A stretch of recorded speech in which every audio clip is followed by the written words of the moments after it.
పరిశుద్ధ గ్రంథం ఛానల్ వీక్షిస్తున్న ప్రతి ఒక్కరిని దేవుని పేరట వందనాలు తెలియజేసుకుంటున్నాం. ప్రేమ, సంతోషము, సమాధానం సదా మీకు తోడేండి నడిపించునుగాక. నిన్నటి దినాన ఇర్మియా గ్రంథం 35వ అధ్యాయం చదువుకున్నాం. ఈరోజు ఇర్మియా గ్రంథం 36వ అధ్యాయం చదువుకుందాం. యోధా రాజైన యోషీయా కుమారుడగు యెహోయాకీము 4వ సంవత్సరమున యెహోవా వాక్కు ఇర్మియాకు ప్రత్యక్షమై ఇలాగ సెలవిచ్చెను.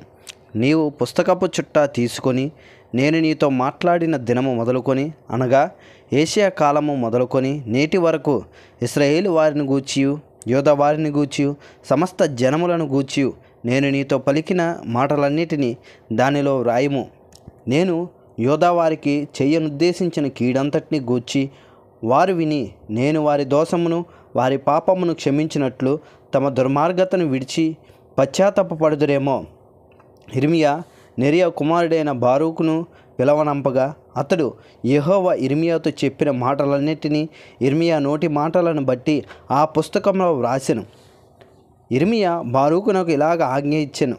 నేను యెహోవా మందిరంలోనికి రాకుండా నిర్బంధింపబడితిని కాబట్టి నీవు వెళ్ళి ఉపవాస దినమున యెహోవా మందిరంలో ప్రజలకు వినబడినట్లు నేను చెప్పగా నీవు పుస్తకంలో వ్రాసిన యెహోవా మాటలను చదివి వినిపించుము. తమ పట్టణంలో నుండి వచ్చు యోధా జనులందరికీ వినబడినట్లుగా వాటిని చదివి వినిపింపవలెను. ఒకవేళ వారి విన్నపములు యెహోవా దృష్టికి అనుకూలం అగునేమో, ఒకవేళ వారు తమ చెడు మార్గమును విడుతురేమో, నిజముగా ఈ ప్రజల మీదకి ఉగ్రతయు మహాకోపమును వచ్చునని యెహోవా ప్రకటించుచున్నాడు.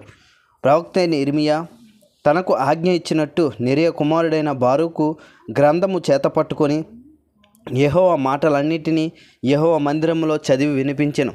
యోధా రాజైన యోషీయా కుమారుడగు యెహోయాకీము ఏలుబడియందు 5వ సంవత్సరము 9వ నెలలో యెరూషలేములో ఉన్న ప్రజలందరూ యోధా పట్టణంలో నుండి యెరూషలేమునకు వచ్చిన ప్రజలందరూ యెహోవా పేరట ఉపవాసము చాటింపగా, బారూకు యెహోవా మందిరంలో లేఖికుడైన షాఫాను కుమారుడైన గెమర్యా గదికి పైగానున్న సాలలో యెహోవా మందిరపు క్రొత్త ద్వారపు ప్రవేశమున ప్రజలందరూ వినున్నట్లు ఇర్మియా చెప్పిన మాటలను గ్రంథములో నుండి చదివి వినిపించెను. షాఫాను కుమారుడైన గెమర్యా కుమారుడగు మీకాయా ఆ గ్రంథంలోని యెహోవా మాటలన్నిటినీ విని రాజనగర్లోనున్న లేఖికుని గదిలోనికి వెళ్ళగా, ప్రధానులందరూ లేఖికుడైన ఎలీషామా, షెమాయా కుమారుడైన దెలాయ్యా, అక్బోరు కుమారుడైన ఎల్నాతాను, షాఫాను కుమారుడైన గెమర్యా, హనన్యా కుమారుడైన సిద్కియా అనువారును ప్రధానులందరూ అక్కడ కూర్చుండి ఉండిరి.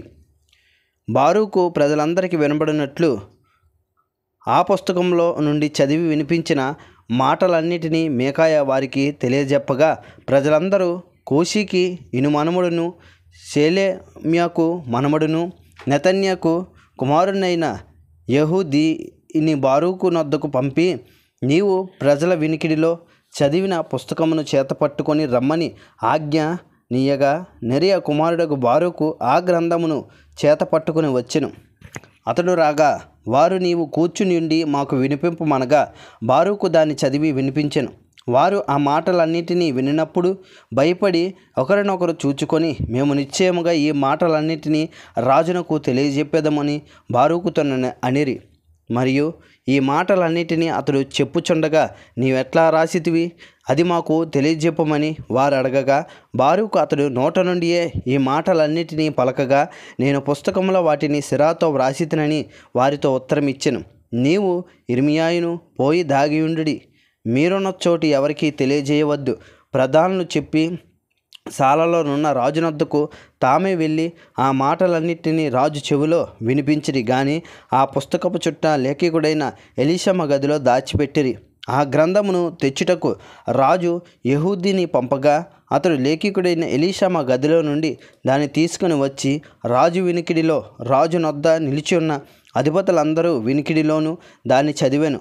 9వ మాసము రాజు శీతాకాలపు నగరంలో కూర్చుని ఉండగా అతని ముందర కుంపటిలో అగ్ని రగులుచుండెను. యెహూది 3-4 పూటలు చదివిన తరువాత రాజు చాకుతో దాన్ని కోసి కుంపటిలో వేయగా ఆ కుంపటిలోనున్న అగ్ని చేత అది బొత్తిగా కాలిపోయెను. గాని రాజైన ఈ మాటలన్నిటినీ వినిన అతని సేవకులలో ఎవరైనాను భయపడలేదు, తమ బట్టలు చింపుకొనలేదు. గ్రంథమును కాల్చవద్దని ఎల్నాతానును దెలయ్యాయును గమర్యాయును రాజుతో మనవి చేయగా అతడు వారి విజ్ఞాపనం వినకపోయెను.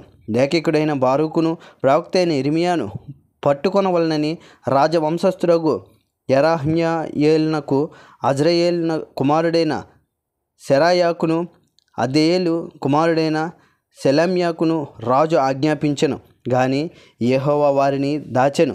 ఇర్మియా నోట మాటను బట్టి బారూకు వ్రాసిన గ్రంథమును రాజు కాల్చిన తరువాత యెహోవా వాక్కు ఇర్మియాకు ప్రత్యక్షమై ఇలాగ సెలవిచ్చెను. నీవు మరి ఒక గ్రంథము తీసుకొని యోధా రాజైన యెహోయాకీము కాల్చిన మొదటి గ్రంథంలో వ్రాయబడిన మాటలన్నిటినీ దానిలో వ్రాయము. మరియు యోధా రాజైన యెహోయాకీమును గూర్చి నీవు ఈ మాట చెప్పవలెను. యెహోవా సెలవిచ్చినదేమనగా, బబులోను రాజు నిశ్చయముగా వచ్చి ఈ దేశమును పాడు చేసి అందులో మనుషులనైనను జంతువులనైనను ఉండకుండా చెయ్యునని ఇందులో నీవెలా వ్రాసితివని చెప్పి నీవు ఈ గ్రంథమును కాల్చివేసితివే. అందుచేతను యోధా రాజైన యెహోయాకీమును గూర్చి యెహోవా ఈ మాట సెలవిచ్చుచున్నాడు. దావీదు యొక్క సింహాసనం మీద ఆసీనుడగుటకు అతనికి ఎవడునూ లేకపోవును. అతని శవము పగలు ఎండలు, రాత్రి మంచుపాలగును. నేను వారి దోషమును బట్టి అతనిని, అతని సంతతిని, అతని సేవకులను శిక్షించుచున్నాను. నేను వారిని గూర్చి చెప్పిన కీడంతయు వారి మీదకి, యెరూషలేము నివాసుల మీదకి, యూదా జనుల మీదకి రప్పించుచున్నాను. మరియు అయినను వారు వినినవారు కారు. ఇర్మియా ఇంకొక గ్రంథమును తీసుకొని లేఖికుడగు నెరియా కుమారుడైన బారూకు చేతికి అప్పగింపగా అతడు ఇర్మియా నోటి మాటలను బట్టి యోధా రాజైన యెహోయాకీము అగ్నిలో కాల్చిన గ్రంథపు మాటలన్నిటినీ వ్రాసెను. మరియు ఆ మాటలు గాక అట్టివి అనేకములు అతడు వాటితో కూర్చెను. ఇంతటితో ఇర్మియా గ్రంథం 36వ అధ్యాయం పూర్తయింది. రేపటి దినాన్ని ఇర్మియా గ్రంథం 37వ అధ్యాయం చదువుకుందాం. ప్రేమ, సంతోషము, సమాధానం సదా మీకు తోడైండి నడిపించునుగాక. ఆమెన్.